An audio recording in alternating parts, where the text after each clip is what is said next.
Mr. Trevor Matich. Redskins. Better talent, same mistakes. They have an upgraded roster, an upgraded attitude, and they're making the same mistakes that are causing them to lose games without the other team being required to actually beat them. The thing we need to see today, the thing I want to see today, is if you lose a play, if you lose the game, make sure that it's Philly that beats you, because it's getting tiresome to see the Redskins beat themselves. What exactly did they see on tape? What they saw is a lack of progress in learning the offense from RG3, and it's really exemplified in this one play against the Browns. It's 3rd and 2. This is about as easy a read as quarterbacks can possibly have. He has Ryan Grant wide open here, and take a look at RG3. He's looking right at it. There will not be a defender within 2 or 3 yards of Grant. But look at RG3 now. With Grant wide open, where's his head? Turns away. Well, he's looking here, though, and he's got another receiver wide open, right? So what does he do?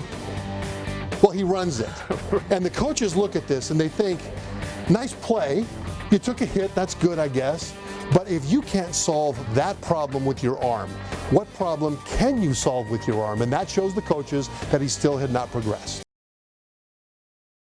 Yeah, that's a sneaky move. That's a veteran move. That's a very deceptive move. I would say Deshaun Jackson is a liar. He was a liar. He's a liar. He was a liar on that play, because by having late hands, he lied to that defensive back and saying, well, the ball's not coming, the ball's not coming, you don't need to worry about making a play. Ball! That's a lie. But it worked. It was great. Colt McCoy threw a touchdown pass where he saw pre-snap a two-deep safety look with the middle of the field wide open. At the snap, he looked at the safety to his left and saw that safety stayed where he was. He didn't rotate into the middle. When he saw that happen, he knew, without even looking, that his receiver back here would be open on a post route. So he throws that post route. The ball came out very quickly, and it was a touchdown. But without even looking to see if the receiver was open, he knew he would be, because he read the defense. Ball came out. They're considering bringing in Ray Rice. Does this mean we are closer to him getting a job this season? I think he has a chance. The question is, how much can he help them on the field? Because the NFL is not a church. It's not a charity. It's not there to give people second chances. It's there to make money. And so there's a sliding scale between help you win and distraction. And the more you help win, the more distraction a team can tolerate for having you around. Well, you know that there'll be a distraction, at least in the beginning, because of the people that still have fresh in their memory that video of what Ray Rice did in that elevator. And so the question will be for him, how good is he still? Has he lost a step or even two? And will his ability to help win overcome the distraction that you know would arise? Trevor, you played all 5 offensive line positions in the NFL. Help me out here. What's the difference between a guard and a tackle? Tark, the biggest difference is the space that they have to work in. If you're the tackle, I'm the guard. This is center. You're the defender. Now, if the defender goes too far inside, I only have to go a short distance before you run into a traffic jam here. If you go too far outside, I have to go a shorter distance before you run into a traffic jam here. So if my footwork is not terribly quick, inside, I don't have as far to travel to be able to do my work. But it's the opposite when you're playing tackle. Because if you're the guard, that's still the center. You are the speed rusher, and I'm the tackle. Out here, I've got to cover all this space from me to the sideline. So if I'm quick in terms of my footwork, I can get outside and cut the speed rusher off at the corner. But if my footwork is not too quick, then as I try to get outside in all that space, the speed rusher will beat me to the corner and get around to the quarterback. That's the biggest difference, is the space that you have to work in, and that's why they put certain players in certain positions. I wouldn't have IK anywhere near my football team, because he doesn't have discipline. This is the thing about football players that I think people don't understand. That people outside of football think that football players' stock in trade is violence, therefore they solve all the problems with violence. But the violence of a football player is actually very disciplined. You don't just go out and create mayhem. You wait until the ball is snapped. Then you can strike your opponent. But then only within certain rules, or you're penalized. Then you must stop when the whistle blows. So that violence is trained every day for years to be disciplined. And to throw a punch and break a guy's jaw in the locker room is not a continuation of a football play. That's a guy that does not have control of his emotions, and I think it was a mistake to bring him in.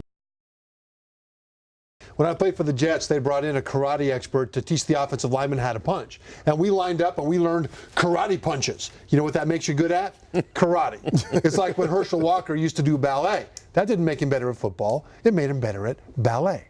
But you can see Joe Kim applying martial arts principles to football skills. Right. So they're using punches and different things that they can use in football, grooving football muscle memory with martial arts techniques. That's a completely different thing. Someone who, compared the Redskins to the Kardashians, that someone, I believe, Trevor, is your middle name. That was you. Yeah, I was going to change my name to someone. Nice. Yeah, no, Yeah. that's, I'm glad that So your Troy- reaction to pot roast being a little bit upset? Yay, pot roast. Way to go, pot roast. That's why you're here, to help change the culture, to circle your wagons around the team. That's why you're here. Now, he's mad at me for saying that. Okay, I don't blame him for not being here for the last 15 years and seeing this unending drama going on. That's okay. Part of the reasons he's here is because they want to leave that unending drama behind. And the thing about pot roast, Terrence Knighton, is that he not only has the attitude that they want, he's got the play on the field that they want. I think that's the most selfish play I can ever remember of the Redskins committee and all the time that I played for this team or covered this team. That was a situation where he had the ball on that punt return going forward around the 22-yard line, decides to run it all the way back to his own 2-yard line, and then didn't protect the football. When it came time for him to be tackled, instead of protecting that ball, what he did was kept on holding it out here like he did when he was running back doing that showboating. And it was showboating. It was being a hero on Monday Night Football. So when that ball popped out, it was real clear what happened. The hero, the guy that wanted to make the big play, he blew it for his team. Trevor Matich, Brian Mitchell is talking football, getting back to football. What say you? Brian, you're asking too much. Last I checked my GPS, this is the Washington, D.C. area. This is the Washington Redskins, and there isn't any football going on around here. They've won 7 games in the last 2 years combined. Only Tampa Bay is worse. They won 6. Woohoo! Redskins, better than Tampa. Ronaldo, I would think that if he reaches out over that goal line with his arm, like you said, and you know he's going to dance, I would think as a defender you would want to rip off his arm and beat him with it. Well, some of the stuff that I was thinking, man, I can't talk about on TV. We're actually PG-13 here. What is that, by the way? Look at that outfit. Looks like he made a smoothie for breakfast and fell into the blender. The big issue that's come out from this is the fact that he destroyed his cell phone. It's Roger Goodell saying that he was trying to hide information. Now, we know there had to be a lot of personal information on that cell phone as well. Do you have an issue with this? I don't have a problem at all with Brady destroying that cell phone. First of all, he's under no obligation to turn it over. My thought is if it's my cell phone, subpoena me, and I'll give you my cell phone. Right, then it would be wrong and be illegal by all means. But what happened here was the NFL released information that he destroyed the evidence, and it looks horrible for him. I don't mind him destroying that, and I'll tell you why. He didn't say this maybe for legal reasons, but what if he did say this? What if Tom Brady said, hey, I am one of the highest profile athletes in the country. My wife is one of the highest profile supermodels in the world. We are married and we're apart a lot, and there's personal information on that phone between the two of us, and I, as a husband, will not even allow the remote possibility that somebody could compromise any of that personal relationship between myself and my wife, period. Now, if he would have said that, who would say, well, that's unreasonable?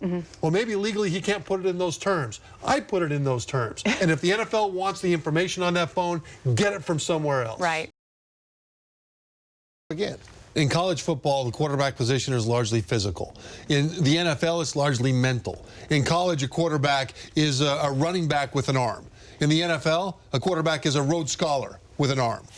Tom Brady's a Rhodes Scholar. He knows not just his own offense intimately, he understands what you're trying to do on defense intimately. So, pre-snap, based on his knowledge of what's happening from his preparation, he'll know what the tendencies are and what's probably going to happen. Then once the ball is snapped, he confirms on the first step what he kind of thought was going to happen, and by the time he reaches the back of his drop, he knows where your weak spot is and how to exploit that weak spot. That is a mental exercise, and the fact that he knows so intimately not just his own offense but your defense is one of the things that makes him so great.